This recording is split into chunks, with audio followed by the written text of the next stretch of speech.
Hindustani Awam Morcha secular जहाँ रहता है मजबूती के साथ रहता है और हम समझते हैं कि हम लोग जहाँ हैं कहीं जाने वाले नहीं हैं और क्या रिजल्ट आया नहीं आया जनादेश का हम सम्मान करते हैं और हम लोग को बहुमत मिला है, एनडीए को बहुमत मिला है और एनडीए सरकार बनाने जा रही है और हम लोग साथ में हैं।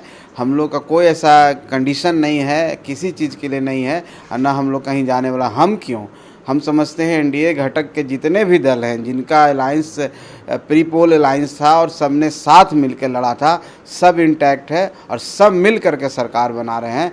इसलिए इसमें कोई किंतु परंतु और कोई बात इधर उधर की बातें नहीं है। कल मांझी जी भी का कोई आश्वासन मंत्री पद के लिए स्वेरिंग इन सेरेमनी के बाद इस तरीके का कोई आपको मिला है? क्योंकि आपका वोटर बड़ा इंटैक्ट है, हर सीट पे आपका प्रभाव आपकी पार्टी ने डाला है। देखिए, जो मीटिंग की बातें हैं, सबसे पहले तो हम उस मीटिंग में थे नहीं, तो हम जब थे नहीं तो उस पर टिप्पणी हम क्या कर सकते हैं। राष्ट्रीय अध्यक्ष के नाते नहीं, आपको सारी बातें पता राष्ट्रीय अध्यक्ष हैं, बहुत सारी बातें बताई भी नहीं जाती है। हम इतना बता दे रहे हैं कि आदरणीय नरेंद्र मोदी जी तीसरी बार प्रधानमंत्री बन रहे हैं, इसकी तैयारी चल रही है और आप सबको पता है कि 7 तारीख को दावा पेश करेंगे और एक संसदीय दल के एनडीए घटक दल के सभी माननीय सांसद जो चुन के आ रहे हैं और जो पार्टी के अध्यक्ष होंगे, सबके एक मीटिंग है। मीटिंग के बाद सबका एक सिग्नेचर, जॉइंट सिग्नेचर होगा और महामहिम महोदया के पास जा करके माननीय प्रधानमंत्री जी दावा पेश करेंगे और फिर सरकार बनेगी। कई लोग ये भी कहते हैं, बार बार अपनी बात प्रखरता से रखते हैं, उन्होंने कहा है कि नीतीश कुमार हो और चंद्रबाबू नायडू हो, ये लोग संविधान बचाने वाले लोग हैं, इन लोगों को जो लोग संविधान बचा रहे हैं उनके साथ जाना चाहिए।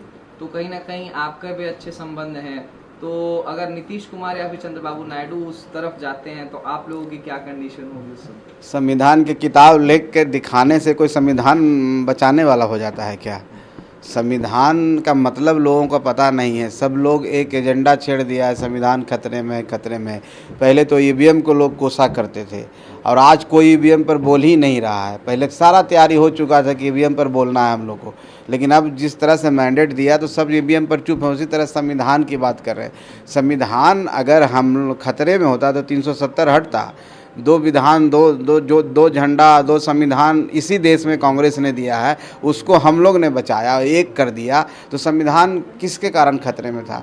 356 आर्टिकल्स का दुरुपयोग किसने किया? संविधान कहाँ खतरे में था? चुनी हुई सरकार, जो जनता के द्वारा चुनी सरकार को एक बार में आप वहाँ से बर्खास्त कर दिया करते थे। तो ऐसे बहुत सारे मामले हैं जहाँ संविधान को उन्होंने तोड़ा मरोड़ा है, कितने अमेंडमेंट्स किए हैं, किस तरह से सुप्रीम कोर्ट है, पार्लियामेंट में आप देखेंगे आर्टिकल 13 पढ़ेंगे, 368 आर्टिकल आप देखेंगे तो इसका कंपैरिजन करेंगे कितने केस हुए हैं इस देश में और वो केस का आप स्टडी करेंगे तो आपको पता चलेगा संविधान किसके राज में खतरे में था।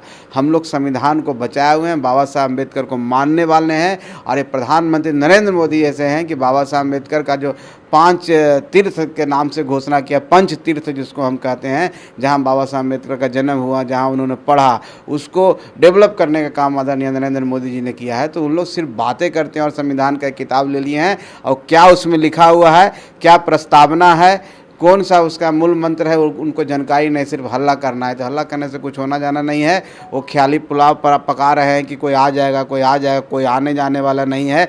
और उनकी संख्या तो इतनी भी नहीं है जितनी भारतीय जनता पार्टी लाई है और वो कह रहे हैं हम सरकार बनाएंगे।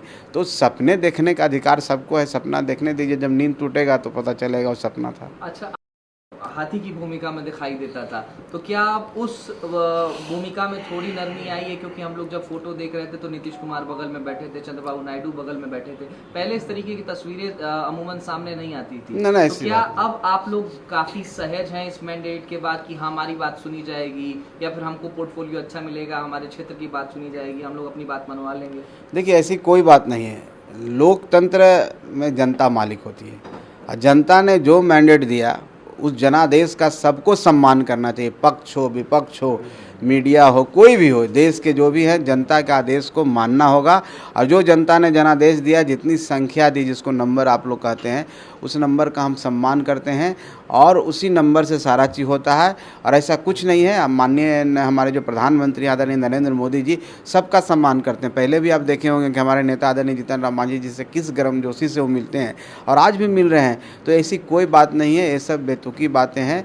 और हम समझते हैं कि माननीय हम लोग के जो मुख्यमंत्री हैं आदरणीय नीतीश कुमार जी, वो भी समझते हैं देश का हित कहाँ है। तो सब लोग एक साथ होकर के जब सरकार बनाने के लिए चुनाव लड़े हैं तो सरकार चलाएंगे जी।